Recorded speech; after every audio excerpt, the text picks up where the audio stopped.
Zee 24 तास एक पाऊल पुढे। नुकताच मुख्यमंत्र्यांनी पूरग्रस्त चंद्रपूरचा दौरा केला। यावेळी पुरात बळी गेलेल्यांच्या नातेवाईकांसाठी मुख्यमंत्र्यांनी मदतीची घोषणाही केली। याचवेळी मुख्यमंत्र्यांच्या वाटेकडे वरोरा तालुक्यातल्या चारगावमध्ये आमरण उपोषण करणाऱ्या प्रकल्पग्रस्तांच्या नजराही खेळल्या होत्या। मात्र मुख्यमंत्री आले आणि गेले। पाहूया या प्रकल्पग्रस्तांची ही करुण कहाणी। चारगाव चंद्रपूर जिल्ह्यातल्या वरोरा तालुक्यातलं गाव।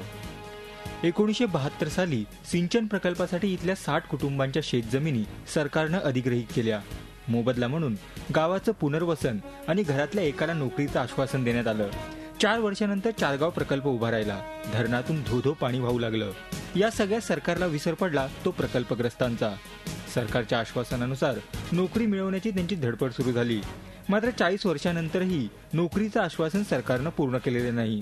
त्यामुळे धीर सुटलेल्या प्रकल्पग्रस्तांनी चंद्रपुरात धरणाशेजारी आमरण उपोषण सुरू केलंय। उपोषणाला 10 दिवसाहून अधिक काळ लोटल्यानंतरही ग्रामसेवक आणि जिल्हाधिकारी कुणीही त्यांची दखल घेतलेली नाही। खुद्द मुख्यमंत्र्यांशी भेटीबाबत पालकमंत्री संजय देवतळे यांना विचारलं असता ते मलाच भेटत नाहीत तर तुम्हाला काय भेटतील असा प्रतिप्रश्न करून पालकमंत्र्यांनी धक्का दिल्याचं प्रकल्पग्रस्त सांगतायत। आम्हाला इथं जर वेदना असह्य झाल्या तर शेवटी आमच्याकडे एकच पर्याय राहील आत्महत्या करण्याचा। पण त्याच्याशिवाय आमच्याकडे पर्याय राहणार नाही। कारण आमचे जे जिल्ह्याचे पालकमंत्री सुद्धा येऊन गेले, त्यांनी पण आम्हाला सरळ हात झटकून मोकळे झाले। ते मोठ्या मोठ्याचे नोकरी ड्युटीवर घेते, लाखांना पैसे मागते खुर्चीच्या खालून, आणि गरीबाचे लोक पोरं कुठून मापन मेहनत करून का द्यायले साहेब लोकायले वरचे लोक अधिकाऱ्याला पैसा मापून दे। या अल्पशिक्षित प्रकल्पग्रस्तांकडे स्पर्धा परीक्षा देऊन नोकरी मिळवण्याची संतापजनक भाषाही करण्यात येते। 40 वर्षापासून याचे प्रकल्पग्रस्त असताना यांच्याकडे प्रमाणपत्र असताना यांना नोकऱ्या दिल्या नाही आणि आता सांगतात की ही कॉम्पिटिटिव्ह एक्झाम झाल्यानंतर एक्झाम देणार। मोठ्या मोठ्यांचे ज्यांनी खालून पैसे दिले त्यांच्या नोकऱ्या लावून दिल्या। या गरीब लोकांना बिलकुल नोकऱ्या नाही।